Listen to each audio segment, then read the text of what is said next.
open the inner finisher front door. Grasp the colored handle on the staple cartridge carriage and then pull the staple cartridge carriage straight out. Using the two tabs on each side of the staple cartridge, lift up to remove the empty staple cartridge from the staple cartridge carriage.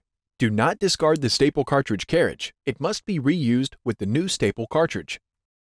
Recycle the empty staple cartridge.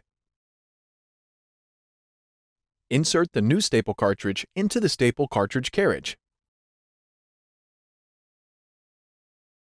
Reinstall the staple cartridge carriage into the stapler by pushing the colored handle inward until it snaps into place. Close the inner finisher front door.